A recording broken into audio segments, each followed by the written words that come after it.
Let's talk about one of the most stressful conversations you're ever going to have as a college counselor. It's all about the major. You know the one. There's this huge, immense pressure on students to pick the right one, as if their entire future depends on this single choice they're making when they're, 17? Well, today we're going to tear that myth apart. We're going to look at what the data actually shows and how you can use it to completely reframe that whole conversation. And that leads us right here. This is the central anxiety-inducing question that you're going to hear again and again and again. From students, from their parents. It's the question that keeps everybody up at night. But what if the answer isn't at all what they're expecting? All right, let's shift gears from all that anxiety to some actual analysis. We're about to dive into what the data really says about the connection, or lack thereof, between a college major and a career path. And spoiler alert, what we find is actually incredibly liberating. Okay, look at this number. This is your first and maybe your most powerful tool. A study by the Federal Reserve found that only 27% of college graduates work in a field that's directly related to what they majored in. That means the huge majority of people are out there succeeding in fields they didn't even major in. This is a powerful tool. So when a parent is getting really worried about their kid wanting to major in philosophy, you can just gently slide this data into the conversation. It immediately takes the pressure off and reframes the whole thing away from one narrow path and toward a world of possibilities. And what about that student who feels totally trapped by a decision they made on their application? Well, here's another piece of data for your toolkit. About 80% of college students change their major at least once. It's not the exception to the rule, it is the rule. It's totally normal. And this idea right here is just a core principle of the work you do. Your job isn't to have all the answers and get rid of all the uncertainty, it's to normalize it. Giving students the permission they need to explore, to change their minds, to pivot. Now, let's dig into this breakdown because it's absolutely fascinating. You might think, okay, STEM majors, those are the sticky ones, right? The practical ones. But look, 52% of math majors and a full half of all engineering majors end up switching.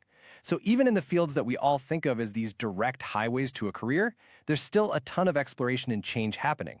This data just proves that nobody is immune to this journey of discovery. Okay, so if the major isn't the big deciding factor for a career, then what is?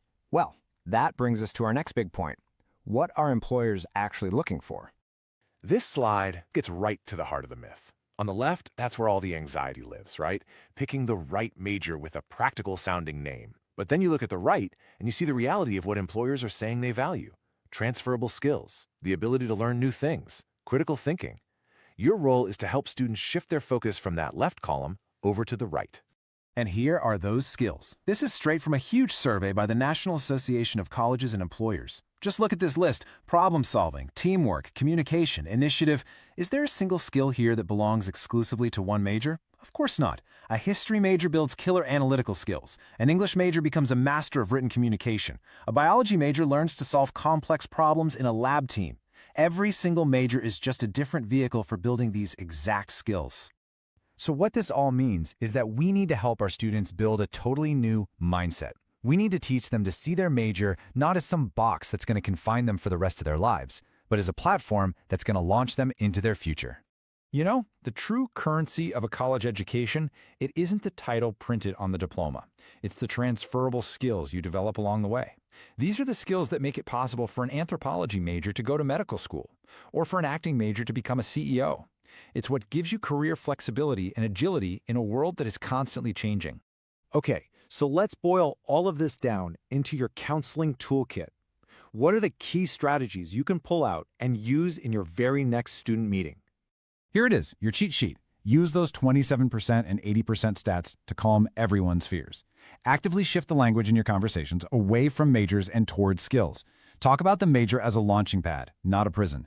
And maybe most important of all, encourage them to explore everything college has to offer: classes, clubs, internships, because that's where the real learning, the real growth happens. Ultimately, your role is so much more than transactional. You're not just helping a student check a box on an application form. You are helping them build a mindset of curiosity, of flexibility, and of lifelong learning that's going to serve them so far beyond their first job out of college. So the final question is really for you. How will you start that conversation?